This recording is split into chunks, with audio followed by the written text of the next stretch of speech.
चला तर मैत्रिणींनो, आज आपण कारल्याची भाजी बनवूया। बघू शकता तुम्ही किती मस्त अशी झाली। ते बिलकुल ही भाजी कडू होत नाही।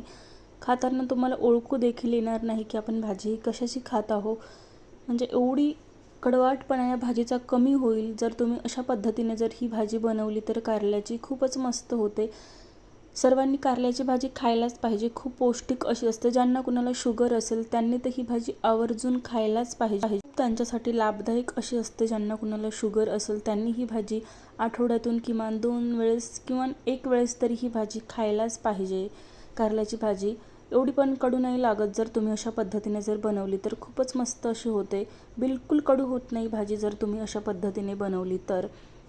चला तर मी कारले कट करून घेतले, स्वच्छ अगोदर धुवून घेतले। सुरुवातीला कट केल्यानंतर आपल्याला बिलकुल धुवून घ्यायचे नाही। सुरुवातीला मी कारले धुवून घेतले, कट करून घेतले, अशा गोल गोल त्याच्या चकत्या करून घेतल्या। त्यामध्ये हळद व मीठ घालून पूर्ण आपल्याला अशा प्रकारे मिक्स करून घ्यायचं आहे। हाताने करून घेऊ शकता। आता हाताने करायला गेलं तर खाली सांडत होत्या फोडी, त्यामुळे मी अशा पद्धतीने मिक्स केलं। आता इकडे आपण तयारी कांदा वगैरे लसूण वगैरे करूपर्यंत 4 ते 5 मिनिटं आपल्याला लागतातच। तोपर्यंत याला पाणी मस्त असं सुटलेलं आहे। मिठानं पाणी सुटतं कारल्याला। मग आता या पद्धतीने आपण आता यामधल्या बिया काढून घेऊ। जर तुम्ही उभे उभे काप केलं तर बिया हे काढायला आपल्याला खूप सोपं जातं, पण मी गोल केल्यामुळे मला थोडासा वेळ लागला बिया काढायला। अशा पद्धतीने एक वेळेस भाजी बनवून बघावं म्हणलं गोल करून। तर आपल्याला आता हे अशा पद्धतीने चुरून घ्यायचं आहे। यामधलं पाणी निघतं बघा। असं चुरलं की भरपूर वेळ लागतो आपल्याला, 4 ते 5 मिनिटं लागतं असं चुरायला। बघू शकता तुम्ही पाणी असं कसं भरपूर असं कारल्यामध्ये पाणी असतं कडू। आपल्याला अजिबात आपल्या पाण्याने कारले धुवून घ्यायचे नाही, परत नॅचरल टेस्ट असते ती जाती पूर्ण। त्यामुळे अगोदर सुरुवातीला आपल्याला कारले धुवून घ्यायचे व अशा पद्धतीने पूर्ण पाणी काढून घ्यायचं आहे। बघू शकता तुम्ही किती पाणी निघत आहे। साधारण अर्धी वाटी एवढं तर पाणी या कारल्यामध्ये असतं एवढ्या कारल्यामध्ये। बघू शकता तुम्ही निघलं पण असेल भरपूर। मी पाण्याचा वापर इथे बिलकुल केलेला नव्हता। मीठ लावून थोडं 4 ते 5 मिनिट ठेवलं होतं कांदा वगैरे लसूण वगैरे करूपर्यंत। अशा एकदम अशा जाडसर जर केल्या तर असे तुटत नाही त्याचे। जे आपण गोल चकत्या केली ते मी पातळ अशा केल्या, त्यामुळे अशा काही तुटलेल्या आहेत गोल चकत्या। बघू शकता तुम्ही एवढं काही नाही। तुम्ही थोडंसं जाडसर ठेवा जर तुम्हाला गोल करायचं असेल तर। चला तर कढईमध्ये आता तेल घालू आपण। तेल छान असं गरम झाले की त्यामध्ये आपण कढीपत्ता घालू। कढीपत्त्याचे पानं घातले मी 4 ते 5। छान असा कढीपत्ता तडतडला। आता त्यामध्ये लसूण व मोहरी घालूया आपण। ते पण छान अशा लसूण फ्राय करून घेऊ, मोहरी पण आपण फ्राय करून घेऊ एकदम तडतडला। जिरे मोहरी घातले यामध्ये, खूपच मस्त भाजी होते ही। नक्की अशा पद्धतीने तुम्ही एक वेळेस करून बघा। लगेच आपण कारले चिरले व लगेच भाजीला घेतलेले आहेत। थोडासा कोथिंबीर घातलेला आहे यामध्ये व लाल तिखट व 2 चम्मच लाल तिखट व 1 चम्मच मी हळद घातलेली आहे यामध्ये। सुरुवातीला सुद्धा आपण मीठ वापरलेलं आहे कारल्यामध्ये, त्यामुळे मी अर्धा चम्मच मीठ घातलेलं आहे। अशा पद्धतीने आता सर्व परतून घेऊ। तर यामध्ये आपल्याला कारले घालून घ्यायचे आहे कट केलेले। बघू शकता तुम्ही थोडेसे जाडसर फोडी होतात ते असे तुटल्या नाही, व पातळ मी कट केल्या ते असे तुटलेले आहेत। अशा पद्धतीने आता त्याला परतून घेऊ आपण। कमीच गॅस ठेवायचा आहे आपल्याला। 2 ते 3 मिनिटं मी मस्त असं प्लेट झाकून वाफू दिलं होतं। 50% भाजी आपल्याला शिजू द्यायची आहे।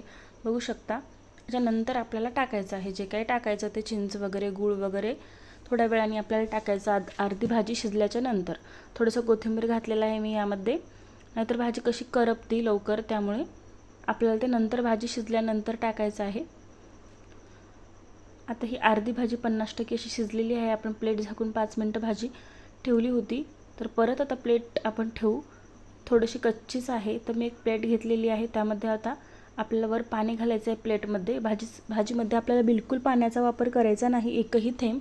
ही भाजी तुम्ही फ्रीजमध्ये 2 ते 3 दिवससुद्धा ठेवू शकता, पण लगेच संपेल ही भाजी, इतकी मस्त अशी होते।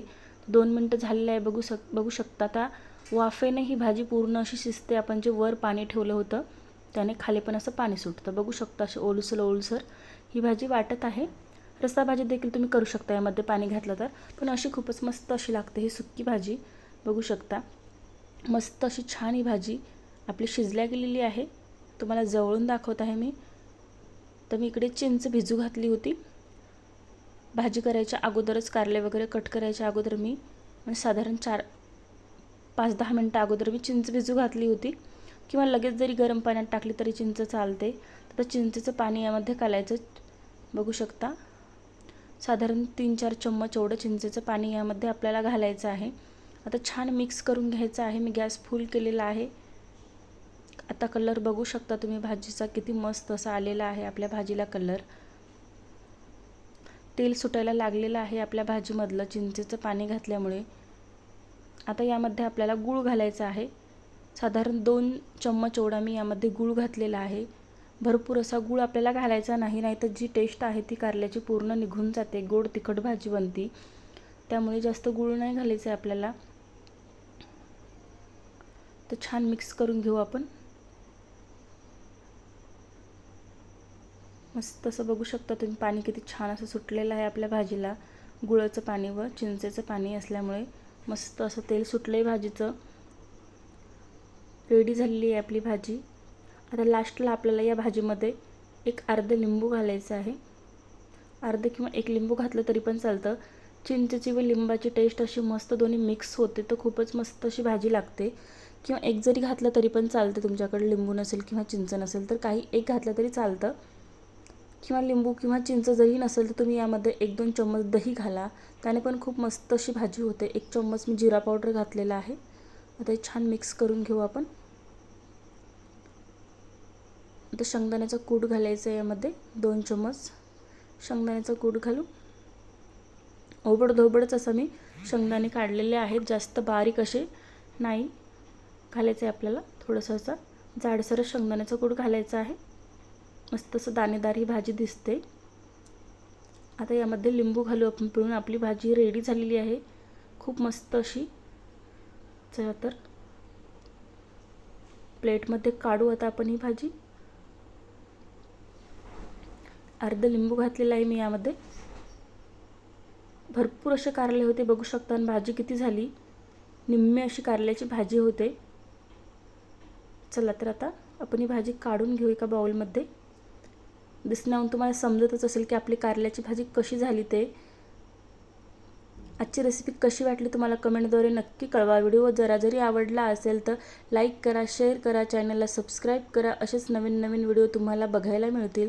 साधे सोपे पौष्टिक व घरगुती रेसिपी बघायला मिळतील. जाता जाता चॅनलला नक्की सबस्क्राईब करा. चला पुन्हा भेटू पुढच्या व्हिडिओ.